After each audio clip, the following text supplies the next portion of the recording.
হাসু আপা নিজে তো পালিয়ে বেঁচেছে, কিন্তু আমাদের দেশটাকে একদম ধ্বংস করে দিয়ে গেছে। একে একে যখন তার কুকীর্তিগুলো বেরিয়ে আসছে, প্রতিটা মানুষ অবাক হয়ে যাচ্ছে যে নিজের ক্ষমতা ধরে রাখার জন্য একজন মানুষ কতটা ভয়ঙ্কর হতে পারে। তা হাসু আপাকে না দেখলে জানতেই পারতাম না। নাটক সিনেমায় দেখেছি গুম ঘর, কিন্তু বাস্তবেও যে সেটা হাসু আপার আয়নাঘর দেখতে হবে, এটা কখনো ভাবিনি। গত 15 বছর ধরে শুনে আসছি পরিবার হারানোর কী কষ্ট, সেটা নাকি সে খুব ভালো করেই জানে।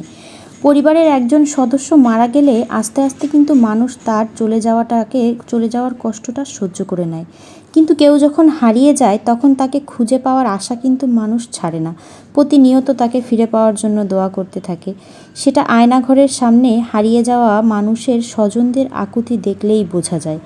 3জন মানুষ আয়নাঘর থেকে মুক্তি পেয়েছে, কেউ 10 বছর, কেউ 15 বছর, কেউ বা 20 বছর পরে মুক্তি পেয়েছে। ভাবলেই কেমন গাটা শিউরে ওঠে না, যে বেঁচে থাকা সত্ত্বেও সে তার পরিবারের কাছ থেকে দূরে আছে। পরিবার জানেও না যে সে বেঁচে আছে কিনা মরে গেছে।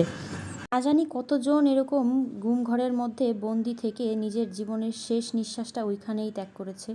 জানতেও পারেনি পরিবার যে তার স্বজন মারা গেছে। তো আমার কথা হচ্ছে, আয়নাঘর থেকে কেন মাত্র 3জনকেই ছাড়া হলো? আয়নাঘরটা পুরোপুরি উন্মুক্ত করে দেখা হোক, যে ওর ভিতরে আর কোনো মানুষ বন্দি হয়ে আছে কিনা। যেসব স্বজনরা আয়নাঘরের সামনে এসে ভিড় করেছে, তাদের কেউ ওখানে বন্দি হয়ে আছে কিনা। যদি কেউ থেকে থাকে, তাদের সবাইকেই মুক্তি দেওয়া উচিত এই নরক যন্ত্রণা থেকে।